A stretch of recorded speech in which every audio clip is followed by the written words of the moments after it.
Coucou Alice, coucou à tous. Coucou! Petit épisode spécial aujourd'hui. On est en vidéo.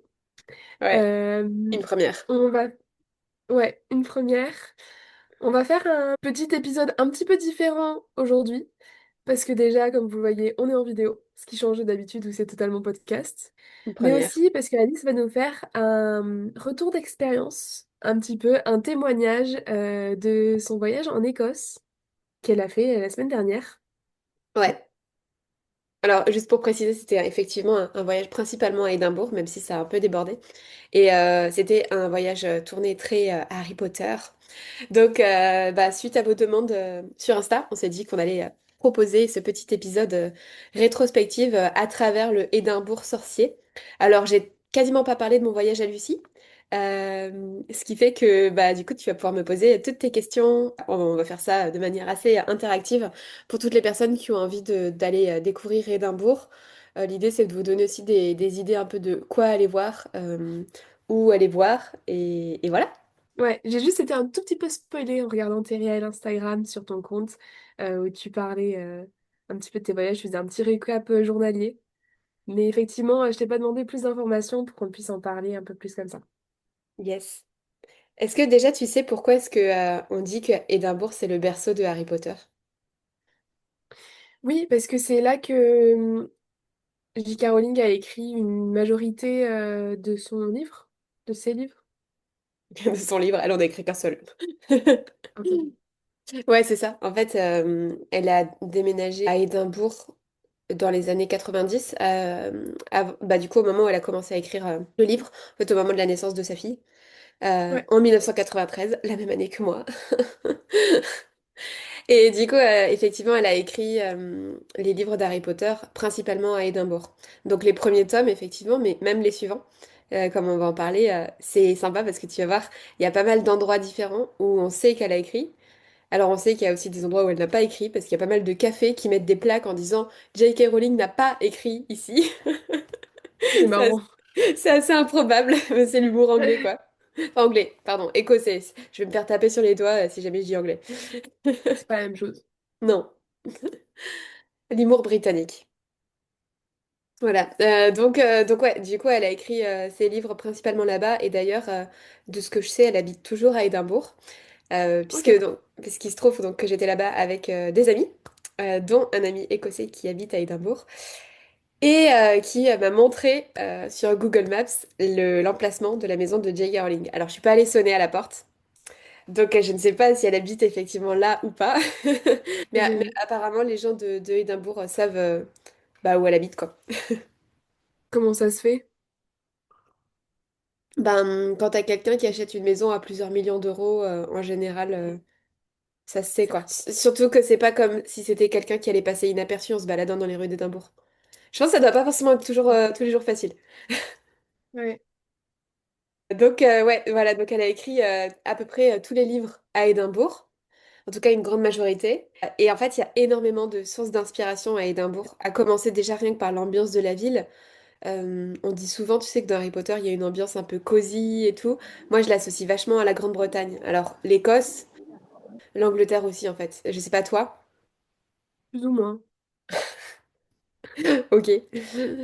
Non, mais tu sais, avec le côté architecture anglaise, avec Ouais. les petites rues un peu médiévales anglaises, avec les cathédrales anglo-saxonnes, les vitraux. Enfin, tu vois, cette architecture un peu style gothique, perpendiculaire, tu vois? Ouais, ça oui. Voilà, et puis forcément, avec les films, ça a ajouté, en plus, avec les lieux de tournage qui ont été proposés, ça a ajouté encore plus à cet imaginaire-là qu'on avait à travers les livres, d'imprégner dans cette culture, mais au-delà de la culture, c'est vraiment dans cet environnement visuel, quoi. Donc pour Mm. moi, Édimbourg se prête vachement à ça. Surtout le centre-ville d'Édimbourg où tu as vraiment le vieux Édimbourg qui était dans une forteresse. Et du coup, tu as plein de petites rues. En fait, c'était très très petit en termes de place, c'était très limité dans l'espace. Donc en fait, ils ont énormément construit en hauteur et il y a beaucoup de petites rues très étroites. Donc ça fait, moi je trouve que ça fait vraiment penser, tu sais, à ces petites rues dans le chemin de traverse ou l'allée des embrumes ou comme ça. Donc c'est vraiment Les super sympa maisons. de se balader. Comment? Les maisons à colombage et tout ça. Ouais, alors des maisons à colombage, il n'y en a pas forcément beaucoup là-bas, Mais oui, ça fait penser aussi. On en avait parlé sur notre épisode, Lucie, du chemin de traverse. qui est l'épisode numéro 18. Voilà. Donc ça, c'est super chouette. Et puis, de manière beaucoup plus directe, il y a beaucoup de lieux très précis dont elle s'est inspirée pour, euh, pour écrire les lieux de Harry Potter. Est-ce que tu en as quelques-uns en tête déjà? Oui, bah, comme on le disait du coup dans l'épisode 18 sur le chemin de traverse, effectivement, quand on parle du chemin de traverse, on n'a pas de lieu précis. On ne sait pas précisément à quel lieu elle pensait, mais effectivement, Victoria Street, Ouais. c'est une des rues qui est mise en avant, auquel les fans pensent, parce qu'effectivement, ça ressemble beaucoup, comme on l'avait mis dans notre réel sur Instagram pour illustrer un petit peu tout ça. Hmm. Je sais que tu y es allé, tu veux nous en parler? Ouais, carrément. Bah, Victoria Street, c'est vraiment une rue. Alors, c'est une rue qui est courbée, qui monte. Alors, Édimbourg, ça monte beaucoup, hein, parce que c'est construit sur des collines. Et en fait, il y a plein de boutiques très, très colorées, les unes à côté des autres. Et en fait, on pourrait avoir l'impression d'être dans un chemin de traverse moldu, dans le sens où tu as plusieurs boutiques emblématiques. Alors, pour info, j'étais déjà allée à Édimbourg en 2017, et il y a des choses qui ont changé depuis. Donc, notamment, avant, il y avait une boutique de farce et attrape sur la Victoria Street, qui n'est plus là, qui a été transformée en magasin de tweets écossais. Euh, voilà, mais c'était un peu Dommage. l'ancien Zonko, tu vois. Voilà, donc ça, il y a des tailleurs. D'ailleurs, c'est très intéressant parce que les tailleurs, alors je crois que ça s'appelle Walker, le tailleur de cette rue. Il y en a un pour les femmes, un pour les hommes. Et en fait, tu sais, la devanture, l'emblème, toutes les petites enseignes, les petites pancartes sur les devantures des magasins, sur celui du tailleur. C'est exactement la même enseigne que le tailleur comment elle s'appelle, le tailleur du chemin de traverse. Ah, Madame Guipure? Exactement. Alors, en fait, c'est des ciseaux. Tu vois, des ciseaux qui Ah, coupent comme ça. Et en fait, c'est les mêmes ciseaux que l'enseigne du coup d'un Victoria Street, du tailleur de Victoria Street. Donc c'est pas oui. mal. Ça fait un petit voilà, un petit rappel. Et puis il y a un bookshop, donc une librairie qui s'appelle John Kay's Bookshop. Alors la plupart des boutiques, elles sont assez visibles. En toute manière, vous allez les retrouver facilement si vous allez à Édimbourg. Et en fait, apparemment, c'est un lieu qui aurait inspiré la librairie Fleury et Bottes du chemin de traverse. Trop bien. Ouais. Ensuite, il y a aussi... Alors, il y a des boutiques Harry Potter qui n'y Évidemment. étaient, qui n'y étaient pas à l'époque, dans les années 90, hein. Mais il y a deux boutiques Harry Potter dans cette rue. D'ailleurs, il y en a une qui est plus un musée qu'une boutique. C'est alors qui fait boutique aussi, hein, mais c'est le numéro 40. Vous pouvez pas le louper. De toute manière, il y a une queue de au moins 20 minutes tous les jours devant cette boutique pour y aller, qui est sur 3 étages. Et en fait, c'est un peu un collectionneur, le propriétaire. Donc du coup, il y a des objets de collection, il y a aussi des photos dédicacées, il y a un peu, ouais, ça fait un peu objet de collection, quoi. Enfin, même photos, posters de collection et tout. Et puis il y a des Ça, articles. c'est le musée un peu, tu disais? Ouais, ça Celui qui s'appelle fait... Museum Context, et Ok, c'est au numéro 40 de la Victoria Street. Voilà. Et puis il y a forcément des produits Harry Potter aussi et tout. Mais il y a une vraie grosse boutique Harry Potter de l'autre côté de la rue. Voilà. D'ailleurs, j'en ai profité là-bas pour acheter ça. Est-ce que tu sais ce que c'est, Lucie? bah, c'est un peu marqué dessus. C'est Harry Oui, Potter. Alors ça, c'est pour ceux qui regardent pas en vidéo, peut-être, tu veux nous dire ce que c'est? c'est le livre Harry Potter 1, parce que Alice collectionne les Harry Potter 1 dans toutes les langues, le plus possible. Et sur cette édition, il y a marqué Scots Edition. Donc du coup, c'est la version écossaise. C'est ça. Voilà. En fait, du coup, ça fait longtemps que j'avais envie d'avoir cette version. Je suis trop contente de l'avoir trouvée. Et déjà, rien que sur la couverture, on voit qu'il y a une traduction qui a été faite différemment. C'est en anglais, l'école des sorciers, c'est Philosopher's Stone. Et en fait, quand vous regardez sur la vidéo, c'est The Philosopher's Stain. Parce que c'est en version scottish, donc tous les ein, ein, ein, ils font comme ça. Et Je pense que pareil. les Scottish vont beaucoup apprécier ton imitation de leur accent. Et après, juste pour montrer, peut-être que je pourrais montrer aussi en vidéo, mais quand on regarde le nom des chapitres, en fait, il y a plein de noms de chapitres qui changent. Donc je vais en lire quelques-uns. Mais par exemple, au lieu de The Boy Who Lived, donc le garçon qui a survécu, c'est The Laddie Who Lived. Au lieu de The Glass That Disappears, c'est The Glass That Disappeared. T'as Voilà, perdu avec ton ton... mot quand tu penses ça en français? Oui, c'est ça. Oui, c'est ça. Un truc du genre. Enfin bref, voilà. Et à chaque fois, il y a des manières de le prononcer qui sont différentes. Même, ils ont traduit Quidditch en écossais. Ah ouais? Ça se dit Ouais. comment? Bizumbo. Comment t'écris ça? Bizumbaw. Je sais pas pourquoi, me demande pas pourquoi, je l'ai pas encore lu. Mais Trop bien. je... Ouais, ouais, enfin, il y a vraiment des trucs bizarres. Donc voilà, je suis trop contente, ça va être rigolo de le lire en anglais. Bon, Et Harry parce que Potter du coup, s'appelle toujours Harry Potter. ça va. Parce que du coup, est-ce que tu peux nous redire combien de Harry Potter 1 tu as en langue enfin, en combien de langues? Je crois que c'est dans 39, 40 Ouais, maintenant? je vais m'approcher des 40 maintenant. Faudrait que je recompte quand je rentre.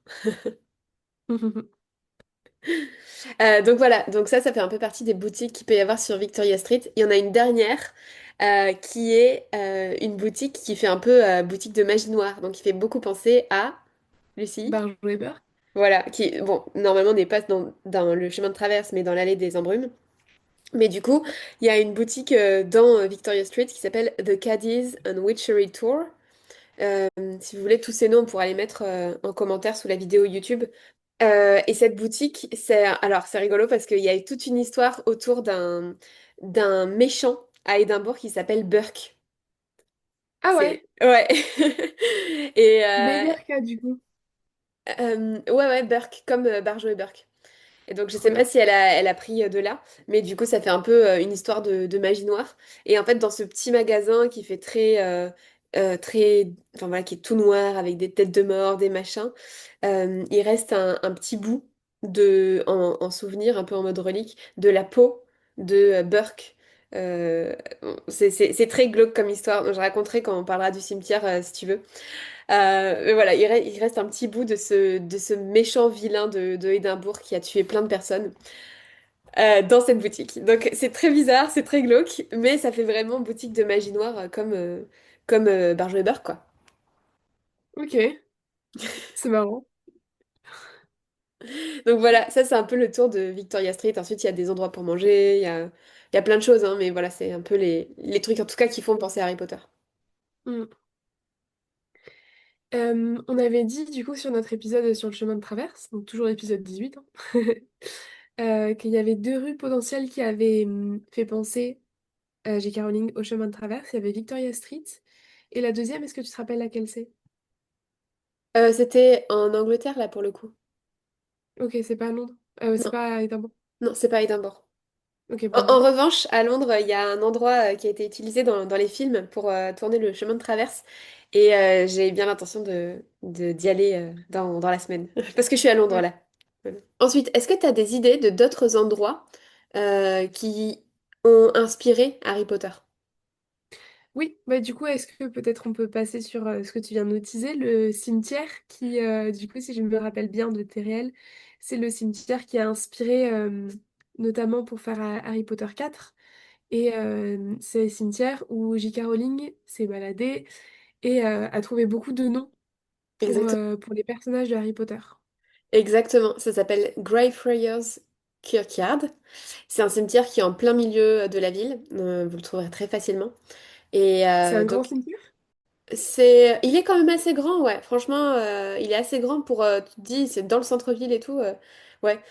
Et alors, il y a toute une histoire autour d'un petit chien, Bobby, qui, quand son maître est mort, il est allé sur sa tombe. Donc, il y a toute une histoire autour de Bobby, le petit chien. Mais bon, en tant que fan d'Harry Potter, nous, ce qui nous intéresse, effectivement, c'est plus tout ce qui est autour de Harry Potter. C'est effectivement un cimetière dont s'est inspirée l'équipe de tournage de La Coupe de Feu pour créer le cimetière où renaît Tom Jedusor, le cimetière de Little Angleton. En fait, apparemment, avant de tourner Harry Potter 4, ils ont eu droit à une visite privée du cimetière pendant 3 heures. Donc, J.K. Rowling a vraiment dit qu'elle voulait que ce soit inspiré de ce cimetière. Ok, C'est un truc de dingue, hein? grave. Et en particulier, il y a une tombe à surtout ne pas louper. c'est la tombe la plus visitée du cimetière. Est-ce que tu sais de qui c'est? Bah, du coup, j'imagine c'est la tombe qui a inspiré pour faire Tom Jedusor père. Ouais, et c'est vraiment la tombe de quelqu'un qui s'appelle Thomas Riddle. Ouais, C'est un truc de fou. Donc, ce qu'il faut savoir, c'est qu'il y a un des cafés dans lesquels elle a écrit, on pourra en parler aussi, il y a plusieurs endroits où on sait qu'elle a écrit, un des je cafés, pense qu'on va y revenir, ouais. un des cafés dans lequel elle a écrit, où en fait, la vue donnait sur le cimetière et le château d'Édimbourg. Donc, du coup, à chaque moment où elle était dans l'écriture, il y avait la vue sur le cimetière et tout. Donc, je pense qu'effectivement, quand tu te projettes à écrire à propos du cimetière, t'es bien inspiré par ça. Et effectivement, donc, il y a la tombe de Tom Riddle, Thomas Riddle. Alors, ce qui est assez rigolo, c'est qu'il y a plusieurs Thomas Riddle, donc un peu comme le père et le grand-père. On sait que c'était le cas. Et sur la tombe de à Little Angleton, effectivement, dans le quatrième film, il y a marqué enfin Tom Riddle père et Tom Riddle grand-père, quoi. Mm. Euh, voilà, donc on voit très facilement que c'est une tombe où il y a beaucoup de gens qui sont passés dessus, il y a beaucoup de gens qui viennent se photographier dessus. La guide, parce que j'ai fait une visite guidée. Donc la visite guidée, c'était Potter Trail, la visite guidée que j'ai faite. Et elle nous a dit que des fois, il y avait des trucs qui se passaient sur cette tombe. Une fois, elle est arrivée avec un groupe et il y avait deux personnes qui étaient déguisées en serpentard qui étaient en train de se faire marier devant la tombe de Tom Jedusor dans un cimetière. Alors, je sais pas qui a eu cette idée-là. Moi, personnellement, je ferai jamais ça de ma vie. Mais voilà. Mais alors, l'idée est intéressante, mais par contre, se marier dans un cimetière, je suis pas convaincue d'idée. Ouais, moi non plus. Voilà. En revanche, du coup, le jour où j'y suis allée, il y avait une chaussette sur la tombe de Tom Jedusor. Alors, je sais pas si c'était pour Dobby ou quoi, mais c'était un peu bizarre. Voilà. Alors oui, ce qu'il faut savoir, c'est que Riddle, c'est le nom d'une famille qui était assez noble à Édimbourg. Je sais plus dans quelle année, mais il y a quelques siècles en arrière. Et en fait, il y a plusieurs endroits qui sont nommés après Riddle, donc j'ai du Zor en français, dans Édimbourg. Donc il y a Riddle's Court, qui était la cour un peu de leur bâtiment, de leur maison, quoi. Et puis il y a Riddle's Close. Alors les closes à Édimbourg, c'est des petits passages secrets en fait, qui permettent de passer d'une rue à l'autre en transverse, un peu, voilà, un peu étroit et tout. Et donc en fait, Un peu comme les rues de Lyon. À euh, Lyon, il y a certains endroits comme ça où tu peux te glisser, te faufiler pour passer d'une rue à l'autre. bah ok, alors du coup comme à Lyon. Voilà, et donc du coup c'est trop bien parce que enfin, il y a plein d'endroits qui sont un peu... Donc tu t'imagines que c'est la maison des Riddle et tout. Et c'est chouette en fait de se dire qu'elle s'est inspirée du fait qu'il y avait une famille riche, qui a eu plusieurs Riddle dans la famille, qui étaient de Édimbourg en fait. C'est Mm. vraiment les Riddle de Little Angleton qui étaient super riches dans leur manoir, quoi. Ouais, Donc sympa. voilà. Ouais, j'essaierai sur le montage vidéo de mettre des photos et des vidéos des endroits quand on en parle. Mm. Comme enfin voilà, si jamais vous avez envie d'aller voir en vidéo, je pense que ça pourrait être sympa.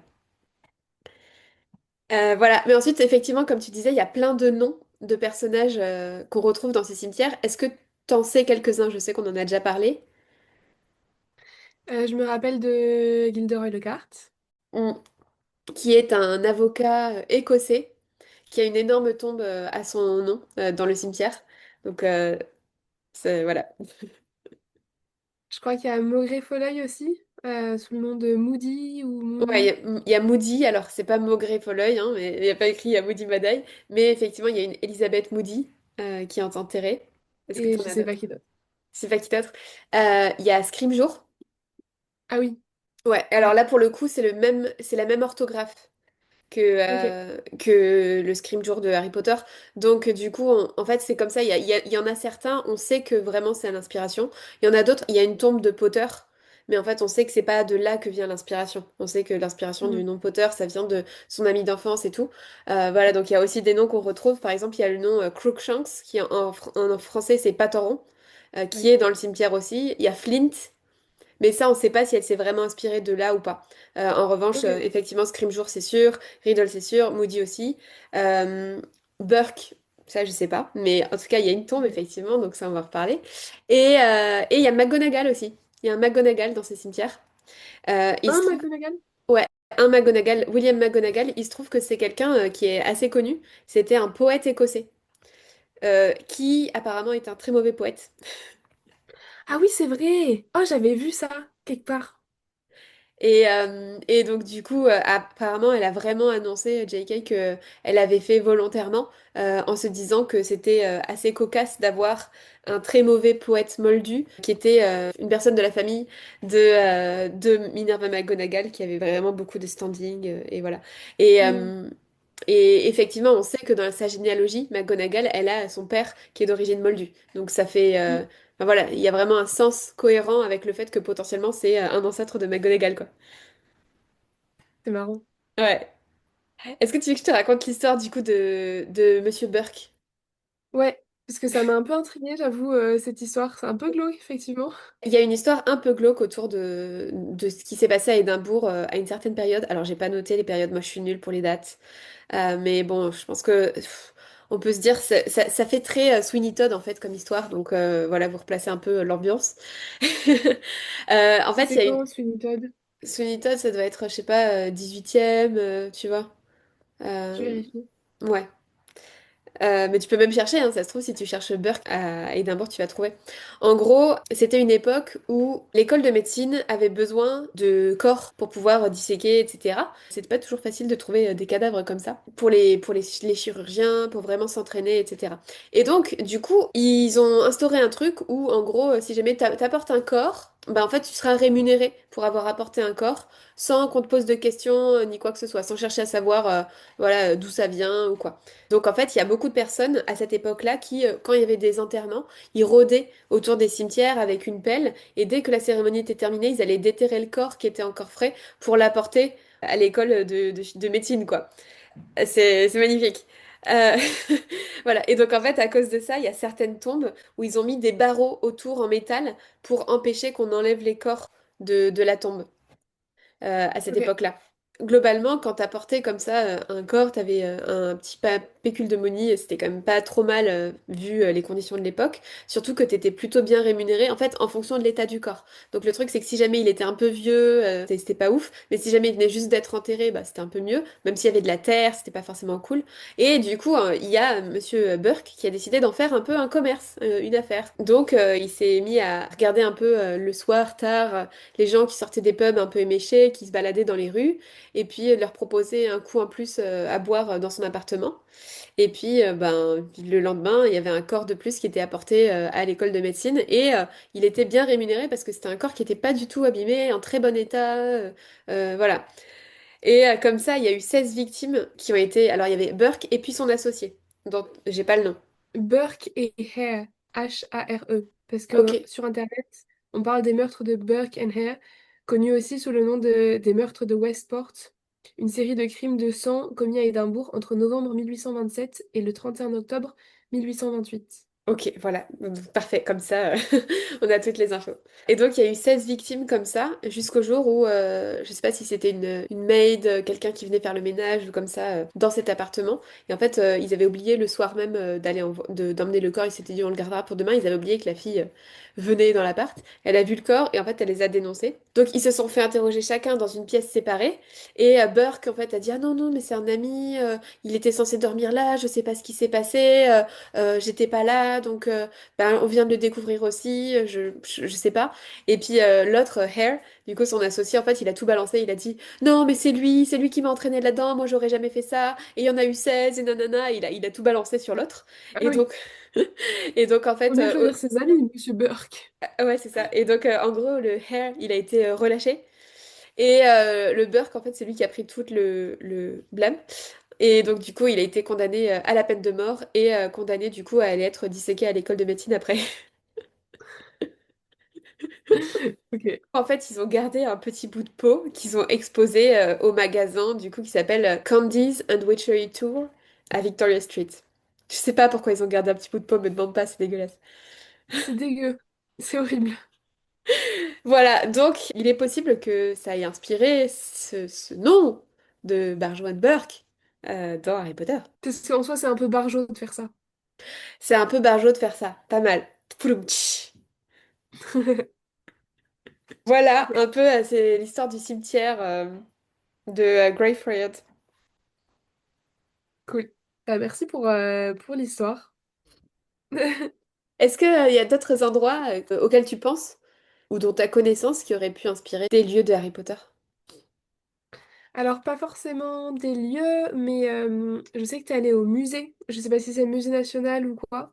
Apparemment, il y avait pas mal de pièces qui faisaient penser à des choses de Harry Potter. Donc, j'ai vu dans tes réels, dans tes posts, qu'il y a notamment les pièces qui font penser aux pièces d'échecs de Harry Potter 1.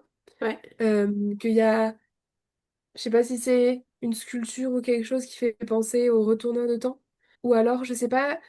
J'étais pas convaincue, est-ce que c'est le retourneur de temps ou est-ce que c'est la statue? Alors, je sais pas comment le décrire.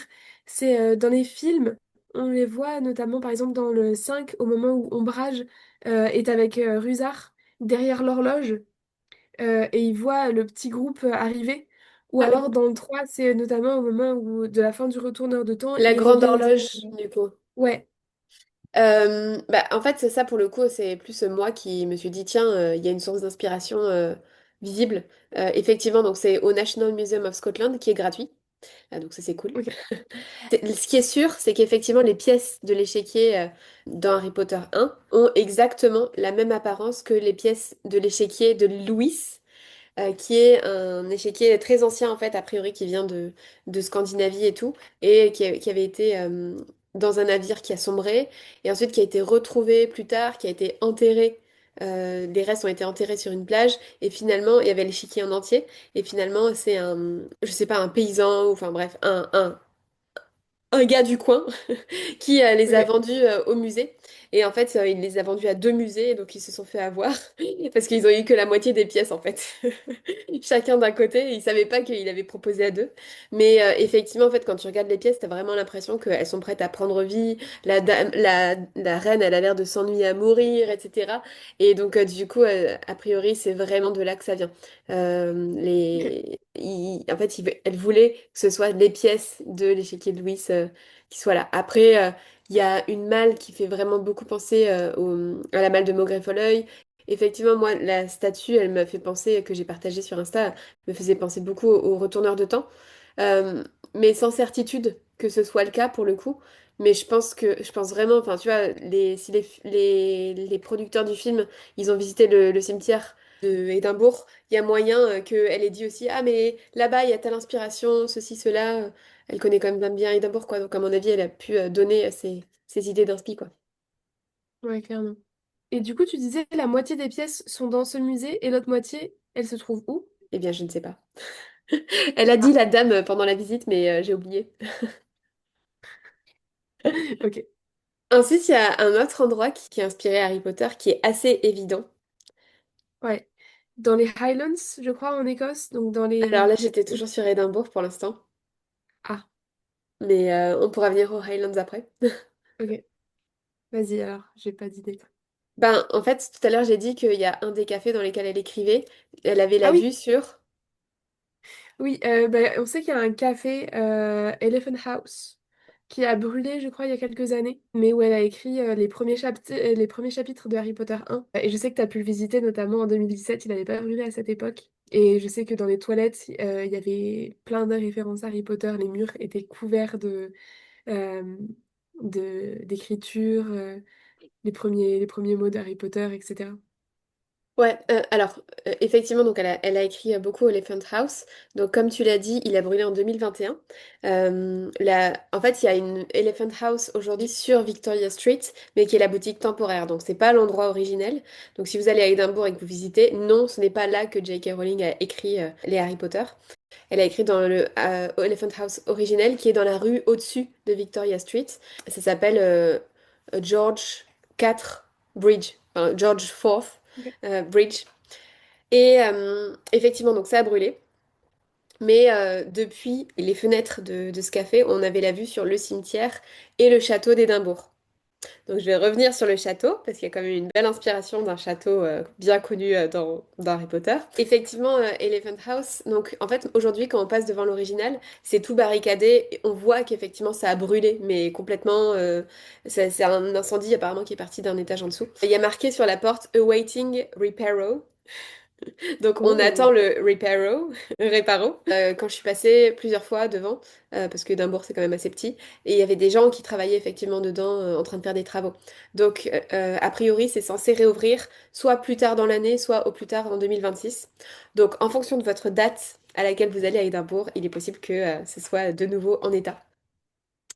Voilà. Mais effectivement, les toilettes étaient juste incroyables quand j'y étais allée en 2017. C'était vraiment devenu un sanctuaire à Harry Potter où tous les fans avaient écrit plein de messages partout. En fait, c'était vraiment tout tagué et c'était incroyable à visiter.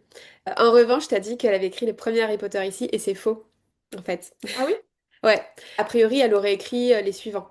Le 2, 3, Ok. 4, où elle aurait passé pas mal de temps ici. D'ailleurs, apparemment, c'est dans ce café qu'elle a rencontré un des personnages qui va devenir un personnage hyper embêtant dans Harry Potter 4. Et parce qu'elle commençait justement à avoir un petit peu de célébrité, elle commençait à déjà être un peu connue. Donc il y a une journaliste qui l'a beaucoup embêtée quand elle écrivait au Ah Elephant oui? House. Bah, c'est du coup l'équivalent de Rita Skeeter. C'est ça. Et a priori, c'est une vraie journaliste qui l'a saoulée, qui a trouvé sa place dans le livre Harry Potter 4. En revanche, ce qu'on sait, c'est qu'il y a d'autres endroits effectivement où elle a écrit. Donc il y a Elephant House. Il y a un ancien café, alors qui n'existe plus, qui était là dans les années 90, qui se trouve à Nicholson Street, au numéro 6A Nicholson Street. C'était en fait un café qui appartenait au beau-frère de JK. Donc Ok. forcément, bah, c'était plus facile pour avoir des cafés gratuits, surtout qu'elle était dans une période un peu compliquée avec son bébé et tout, sans emploi. Donc voilà, a priori, elle a beaucoup écrit là-bas sur le premier tome. Aujourd'hui, c'est un restaurant chinois, donc j'ai pas mangé là-dedans, je sais pas ce que ça vaut. Voilà, je suis passée devant, j'ai pris les photos, mais j'ai pas rentré dedans. Ok. Et ensuite, il y a deux, trois autres endroits, donc le Il y a un Travel... hôtel aussi, je crois que tu disais. Ouais, L'hôtel où elle a écrit la fin de Harry Potter 7. ouais, je vais revenir dessus. Il y a un autre endroit qui est pas très connu, qui s'appelle Traverse Theatre, où il y a un petit café, et a priori, elle aurait aussi écrit là-bas. Mais Ok. effectivement, le plus connu, c'est le Balmoral Hotel, qui est le gros hôtel bien cher de Édimbourg. Et là, pour le coup, c'était vraiment pour le septième tome. Donc à ce moment-là, elle était déjà très connue, gagnait déjà beaucoup d'argent. En fait, pendant un moment, elle a écrit chez elle, mais finalement, et pour avoir écrit un livre, je peux vous dire que c'est pas forcément confortable d'écrire chez soi, c'est bien d'être dans une autre atmosphère. Moi aussi, j'ai adoré écrire dans des cafés. Et donc, en fait, elle s'est dit, bon, bah, il me faut un bureau quelque part. Elle pouvait plus écrire dans des cafés parce qu'elle aurait été tout le temps dérangée. Puis il y aurait eu des gens qui auraient essayé de voir ce qu'elle écrivait et tout. Mm. Donc, du coup, elle a décidé de louer une chambre pendant 6 mois à l'hôtel Balmoral pour avoir son bureau. Et cette chambre, c'était pas n'importe laquelle, c'était la Penthouse Suite. Donc, c'était une des chambres les plus chères où c'était 700 pounds la nuit, quand même. Ah oui. Voilà. Quand tu fais le Et calcul sur 6 mois, ça fait cher. donc, si on fait le calcul, 700 pounds la nuit sur 6 mois, ça fait environ 126 000 pounds.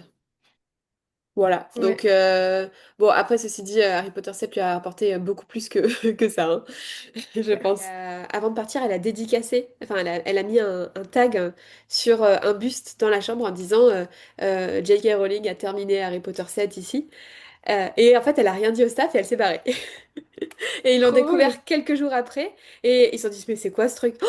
Non, mais attends, mais c'est trop bien. On a de quoi faire une super opportunité business et tout. Et donc, en fait, ils ont transformé ça en la J.K. Rowling Suite. Et ils ont monté le prix de 700 pounds la nuit à ton avis, combien? 1000? Non, non. 3000. Plus. 10 000? Moins. 7 000?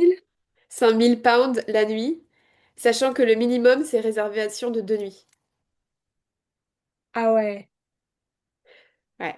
Donc, je suis pas restée là-bas. Je suis allée dans Ah mon, bon? dans mon auberge de jeunesse de pauvre. Voilà, donc pour info, si jamais vous avez l'occasion de réserver la J.K. Rowling Suite à 5000 pounds la nuit pour minimum 2 nuits, avec joie de voir vos photos, je n'ai pas pu rentrer dans la chambre. Voilà, voilà. Moi, je pense qu'ils auraient même dû lui rembourser ses nuits d'hôtel vu le cadeau qu'elle a fait. Grave. Donc, comme je disais, il y a un autre endroit qui a beaucoup inspiré par rapport à Harry Potter, c'est... Les Highlands? C'est ça dont tu veux parler? Non, je parlais du Non. château avant! Ah, pardon, le château. Le château. Et il y a même deux endroits qui potentiellement à Édimbourg ont inspiré le château de Poudlard. Donc déjà, Ok, effectivement, il y a le château d'Édimbourg qui est vu de partout parce qu'il est sur la colline. Donc il y a le château d'Édimbourg qu'on voit de tous les angles de où tu passes dans Édimbourg et qui a été construit globalement au même moment que le château de Poudlard dans les années 1000 à peu près. Donc ok, il y a quand même déjà ce point commun là, mis à part que c'est un château.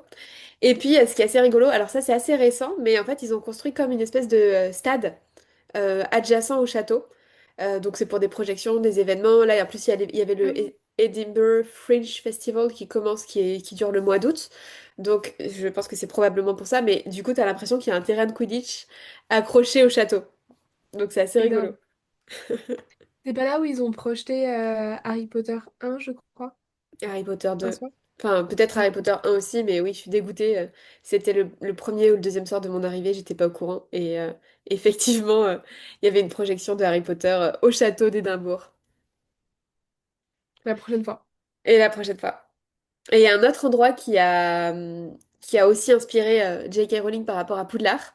C'est une école, un pensionnat pour garçons qui est juste à côté du Greyfriars Kirkyard, donc juste à côté du cimetière Greyfriars dont on a parlé. Ça s'appelle Ouais. George Heriot School. Ce qui est assez rigolo, c'est que quand on regarde les images, c'est très proche du schéma originel qu'elle avait fait de Poudlard, où c'est vraiment juste un carré avec quatre tours aux quatre côtés. En fait, ce qui est très drôle, c'est que c'est effectivement un pensionnat pour jeunes garçons qui, à la base, alors c'est plus le cas aujourd'hui, c'est devenu un des pensionnats les plus chers, voilà, mais à la base, ça accueillait des orphelins, des personnes qui étaient en situation financière difficile, etc. Et ils ont quatre maisons avec les quatre couleurs à l'intérieur de Ah cette ouais. école. Ouais. Ah, c'est marrant. Et ça, Ouais, c'était le cas du coup déjà ouais, dans les années 90. ouais. Ok, Donc voilà. sympa. Ouais. Il y a un autre truc sympa aussi en projection dans le passé par rapport au château d'Édimbourg. C'est pour la sortie de Harry Potter 6. Donc c'était en 2006. Apparemment, Bloomsbury, Ok. la maison d'édition de Harry Potter. En fait, ils ont loué le château d'Édimbourg, tout simplement.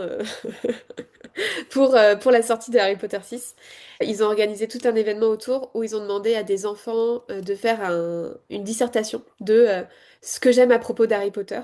Les meilleurs ont été sélectionnés pour pouvoir vivre une aventure particulière sur la journée de sortie, où ils ont eu droit d'avoir 6 heures en avance le livre, avant minuit.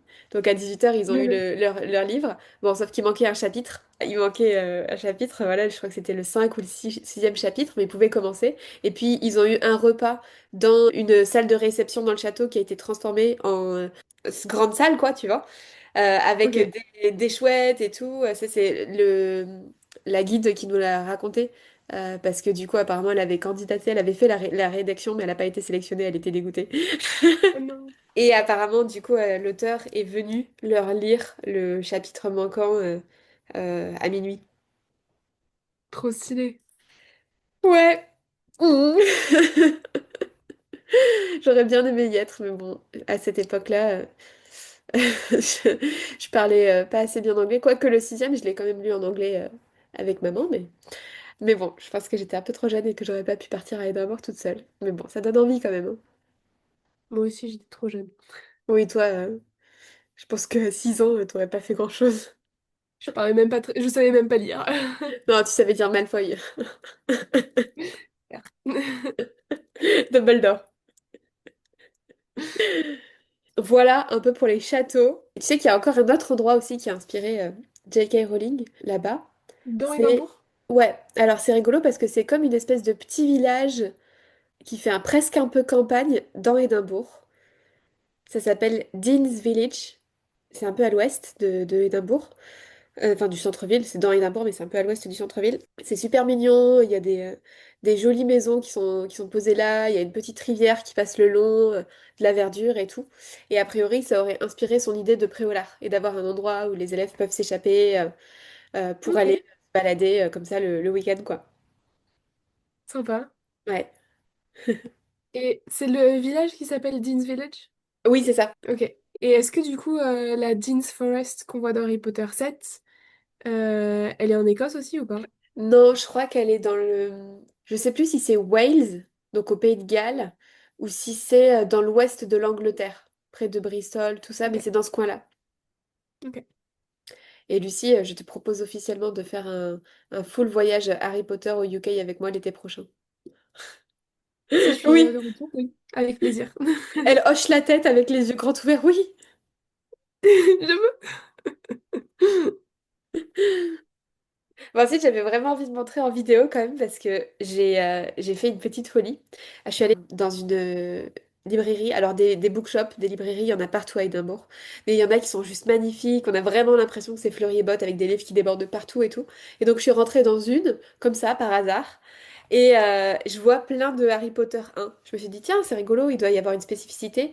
Et je regarde un peu plus en détail, et en fait, je me rends compte que c'est des anciennes éditions. Donc je commence à les regarder et tout. Et je suis tombée sur une des plus anciennes éditions de Harry Potter 1. Donc spoiler alerte, je l'ai acheté. Donc on peut voir un peu à la couverture que c'est assez vieux. Ce que on voit pas forcément comme ça au premier abord, c'est que c'est une édition qui date de 1997. Donc en bas, il n'y a pas les mentions classiques qu'il y a sur les autres Harry Potter. Là, il y a vraiment, enfin, où il n'y a même pas les commentaires à l'arrière de Harry Potter, nanana, etc., des différents journaux, ou bien vendu tant de fois, etc. Là, c'est juste écrit Winner of the 1997 Smarties Gold Award. Super l'anglais. Super l'anglais. Donc, si on compare le Harry Potter Scottish et le vieux Harry Potter dont je vous ai parlé, sur la première page, en fait, il y a marqué que les noms, les indications, toutes les marques de Harry Potter appartiennent à Warner Bros. Et en fait, dans l'original, ce n'est pas noté, puisqu'elle n'avait pas encore signé avec Warner Bros. Mais surtout, le truc le plus incroyable, c'est l'arrière, la couverture à l'arrière. La quatrième de couverture, pardon. Parce que, donc, dans la version qu'on connaît tous, la version anglaise, on voit Dumbledore à l'arrière, avec sa grande barbe blanche, sa cape, le déluminateur dans la main et tout. Et puis un résumé assez conséquent avec quelques petites notes sur à quel point Harry Potter est fantastique. Et en fait, quand on regarde la version originale, voilà à quoi ressemble Dumbledore. Alors là, je vous inviterai à regarder en vidéo. C'est assez dingue, mais il a rien à voir, ce Dumbledore-là. Il fume la pipe, il a les cheveux marrons avec une barbe, une petite barbe et une moustache. Une tenue qui est complètement différente de la tenue du Dumbledore des films. Et ça, c'est génial en fait, de voir l'image qui a été faite à l'origine pour les Harry Potter. Ouais. Il tient une sorte de livre, on dirait un grimoire. Ouais, Il a ce qu'on dirait des pantalons de pyjama. c'est ça, des pantalons, un pantalon rayé qui fait pantalon de pyjama, ouais. C'est Donc très voilà, sympa. la première édition, en fait c'est noté à l'intérieur, mais c'est la première édition. Donc avant les rééditions, effectivement, ils ont changé des éléments, soit à l'intérieur, dans le texte, soit sur la couverture. Et c'est le 15e tirage. Bon, cette édition, c'était un petit investissement qui m'a coûté 150 pounds. Et en fait, quand je suis arrivée à la caisse, le libraire m'a dit, vous savez que j'en ai une qui est plus ancienne. J'ai dit, ah bon? Allez-y, montrez-moi. Et donc il est allé dans son petit placard sécurisé avec une clé et m'a sorti la quatrième impression des livres, De quoi. Harry Potter. Ouais, voilà, merci. J'ai du mal à parler. Truc de ouf d'avoir en main. Alors c'est marrant parce que pendant longtemps en France, j'ai cherché dans les bookshops, enfin, Bouquinerie. dans les bouquineries, merci. J'ai cherché les vieilles versions de Harry Potter 1 en français. Et là, je me suis retrouvée avec plein de vieilles éditions en anglais. Et donc, du coup, dans cette boutique, il a une édition, en tout cas, il avait jusqu'à la semaine dernière, donc mi-juillet, fin juillet, une édition 2025. qui est la quatrième, le quatrième tirage de Harry Potter 1 qui vaut environ 1000 pounds. Si à tout hasard, si on a un auditeur qui a envie d'acheter un Harry Potter de collection, il y en a dans une librairie qui s'appelle Armchair Books, donc les livres du fauteuil, ça fait très slogan. Peut-être en lien avec Slughorn. Ah ouais, c'est ça. Voilà, qui se trouve dans Édimbourg. Et il a pas mal de versions différentes, donc il y en a même qui sont un peu moins chères que 150 pounds, qui font partie quand même des premières. Donc voilà, avis aux amateurs, aux collectionneurs. C'est cool. Ouais. Est-ce que tu as fait le tour de ce que tu voulais nous partager vis-à-vis d'Édimbourg même? Ou est-ce qu'il y avait d'autres choses en lien avec Harry Potter? Pas encore. Il y a tellement de choses, Harry Potter et l'amour. Alors déjà, il y a un truc, il y a un gros piège, c'est qu'il y a beaucoup de fans qui se font tromper, dans le sens où il y a des avenues qui s'appellent Potter Row, et en fait ça n'a rien à voir avec Harry Potter, c'est pas de là qu'elle tire son inspiration, comme on l'a dit tout à l'heure. Pareil, la tombe des Potter, c'est pas de là qu'elle tire l'inspiration, mais c'est juste que ça veut dire potier en anglais. En revanche, il y a trois endroits dont j'ai envie de parler par rapport à Édimbourg. Le premier, c'est la boutique Minalima. Alors, il y en a une à Londres aussi.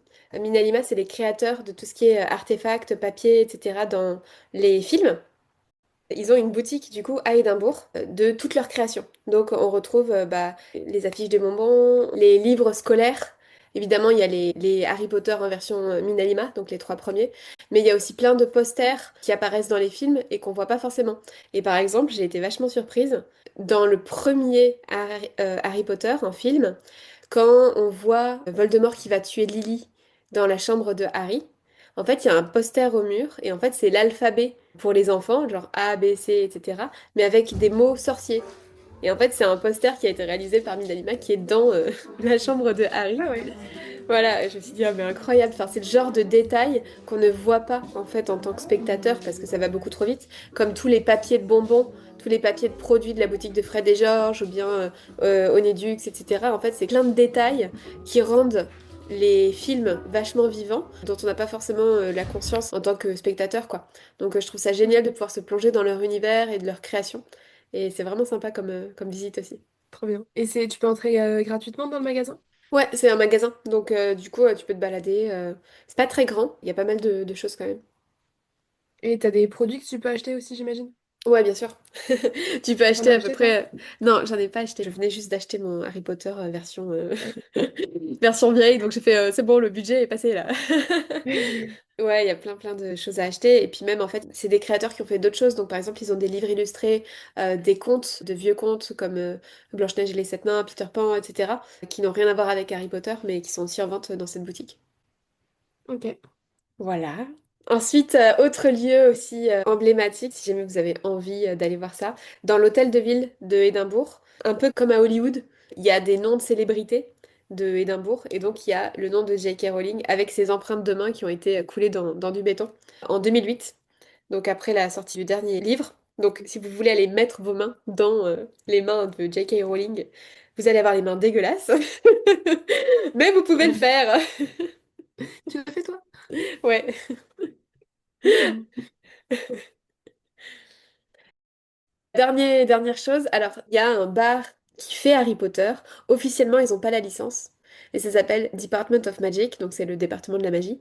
C'est un bar qui est dans Édimbourg. Et en fait, tu peux. Alors, par contre, c'est super important de réserver parce qu'ils prennent que sur réservation. Et en fait, tu peux venir fabriquer ta potion magique, ton cocktail en fait. Donc, tu as version sans alcool, il y a des versions avec alcool. Et puis, ils ont aussi des escape games sur le thème de la magie. Qui fait Harry Potter, même s'ils n'ont pas la licence. Donc il y a des petits termes qui changent. Mais c'est super sympa parce que tu te retrouves avec ton menu. Tu choisis finalement qu'est-ce que tu as envie de faire comme cocktail, qu'est-ce que tu as envie de boire comme cocktail, et puis ensuite tu te retrouves avec ton kit de sorcier et des instructions avec tout comment faire. Donc tu as les instructions classiques de mélanger, mettre 3 gouttes de ceci, rajouter, attendre, touiller, etc. Par moment, il y a les petites indications en plus du genre il faut le faire en remuant 3 fois la cuillère à l'envers ou bien en sautant un cloche-pied ou ce genre de choses. Donc ça fait vraiment comme si c'était annodé, comme si c'était le prince de Sang-Mêlé qui avait rajouté les annotations. C'est super sympa. Trop chouette. Et puis, c'est non seulement c'est ludique, c'est rigolo à faire entre copains, mais en plus, ça fait vraiment des bons cocktails. T'en as pris un seul ou t'en as pris plusieurs? Alors, en fait, quand tu réserves, alors nous, on a pris le pack alcoolisé. Quand tu réserves le pack alcoolisé, t'as un shot et un cocktail inclus. Ok. Voilà. Et après, ben, sur le non-alcoolisé, je crois que t'as l'équivalent, mais sans alcool, un cocktail sans alcool et puis un shot sans alcool, quoi. Ok. Et je crois que tu as aussi possibilité d'avoir des goûters l'après-midi et tout. Voilà. Donc, c'est Sympa. sympa, franchement, c'est sympa. Et puis ça plonge vraiment dans l'ambiance. Bon, j'avoue, moi, je me suis baladée en cape de sorcière avec mes lunettes de Luna Lovegood dans Édimbourg, en mode lunettes de soleil. C'est l'endroit pour faire ça, quoi. Clairement. Et niveau tarif, c'était comment? De mémoire, je crois que c'était 18 ou 19 pounds pour la session. Et en gros, tu as le droit de rester, je crois que c'est 1 heure et quart ou 1 heure et demie. Donc ça te laisse le temps de faire ta potion, de profiter un peu, de boire et voilà.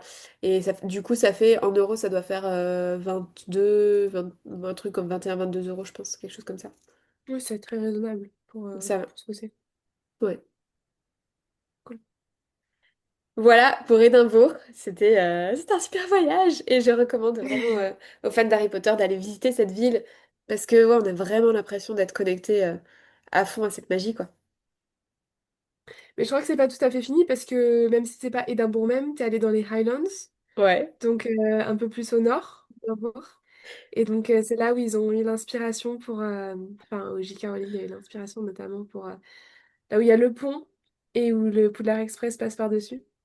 Ouais, alors c'est pas forcément J.K. Rowling qui a eu l'inspiration, là pour le coup c'est vraiment les films qui se sont, enfin qui ont utilisé ces lieux comme des lieux de tournage. Donc effectivement on a fait un petit road trip dans les Highlands avec les copains, c'était pas prévu, mais c'est l'avantage d'avoir un Écossais sur place qui est super gentil et qui a une voiture. Ça a été la super surprise, vraiment. J'avais très envie d'y aller. Alors je sais qu'il y a des bus tours, enfin des tours en bus de touristes et tout qui y sont faits pour y aller. Sinon, il y a possibilité de louer une voiture ou comme ça. On peut pas y aller en train, malheureusement.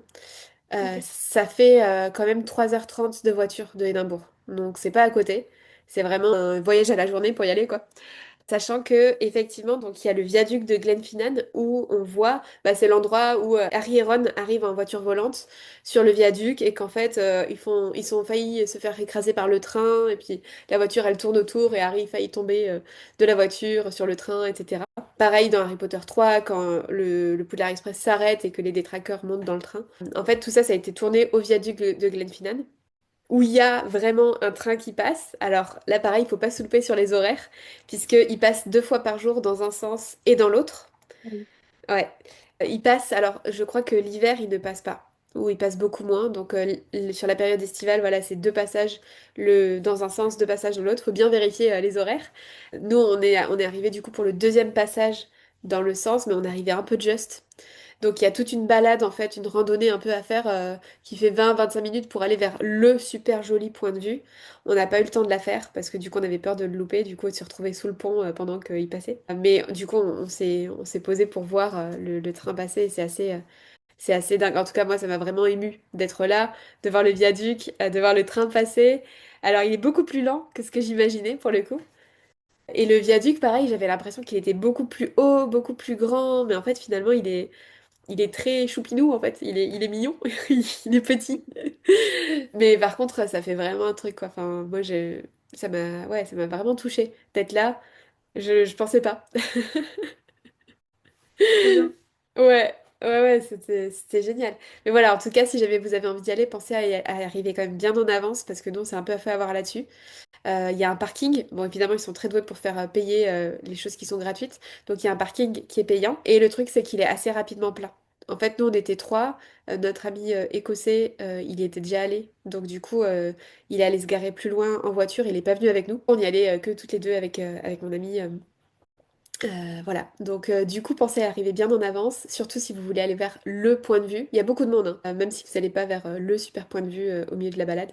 Et pareil, faites bien attention à dans quel sens est-ce que le Poudlard Express, enfin le Poudlard Express, en vrai ça s'appelle le Jacobite Train, passe, parce que il passe dans un sens puis dans l'autre, donc en fonction du moment de la journée, c'est pas dans le même sens, quoi.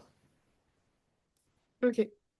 Voilà. Et juste à côté, en fait, il y a un lac où nous, en plus, on y allait. Il y avait un vrai temps bien écossais, bien dégueulasse, avec beaucoup de pluie, de vent, de froid et tout. Mais juste à côté, il y a un lac. Et c'est sur ce lac, c'est le Loch Shiel, je crois.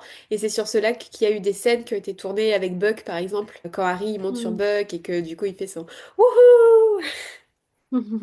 Et c'est là aussi où il y a la petite île où Voldemort va voir la tombe de Dumbledore pour lui prendre la baguette. Alors ça, c'est à 15 minutes de route pour le coup, depuis le viaduc. Donc pour le coup, une fois que tu as fait 3h30 de route depuis, depuis Édimbourg, c'est pas grand-chose, 15 minutes de route. Et effectivement, il y a une petite île où ont été tournées les scènes avec la tombe de Dumbledore. C'est une île qui s'appelle Elin na Moyn, c'est un nom gaélique. mais qui se trouve à 15 minutes de Glenfinnan en voiture. Alors par contre, pareil, franchement, il faut prévoir les bottes, parce que c'est très très très gadoueux. Vraiment, on a cru qu'on n'allait pas y arriver. Surtout que moi j'avais juste mes petites baskets en toile. Je peux te dire que les petites baskets en toile, elles ont morflé sous la pluie, dans la gadoue, où vraiment t'as l'impression que tu vas t'embourber dans la gadoue, quoi. Donc ça a été un parcours du combattant, une sacrée aventure pour réussir. On a cru qu'on Bienvenue allait en se Écosse, hein. casser la figure. Ah ouais, non mais vraiment voilà, le combo. Et par contre, effectivement, t'as la vue sur l'île où il y a la tombe de Dumbledore, où Voldemort récupère la baguette de Suro et fait son dans le ciel comme ça. Mais tu peux pas accéder à l'île, tu peux pas aller sur l'île, n'est-ce pas? Non, sauf si jamais t'as un canoë gonflable dans ta voiture, quoi. Mais nous, on n'avait Ah. pas. Mais Et t'as le droit d'y aller. je sais pas. En fait, je te dis ça, mais Ok. j'en sais rien. Et en fait, Ok. dans tous les cas, pour descendre jusqu'au lac, c'est quand même vachement pentu. Donc, je sais pas si tu pourrais vraiment y aller. Hmm. Mm. Ok. En tout cas, ça fait un super voyage pour y aller. Globalement, pour le situer sur une carte, c'est Glenfinnan et puis cette petite île, c'est à l'ouest de Fort William, qui est la plus grosse ville du coin. Donc ça fait quand même vraiment loin de Édimbourg.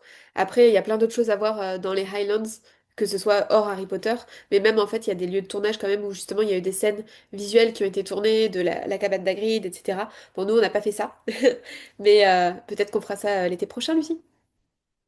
Écoute, avec plaisir si je suis de retour en France, hein, enfin en Europe. Voilà, en tout cas, c'est clair que ben, ça fait un truc de se retrouver sur ces lieux et ça fait carrément voyager dans cet univers, mais dans la vraie vie, quoi. Donc c'est cool, Ouais, c'est Harry Potter en vrai, quoi. c'est ça. Trop chouette.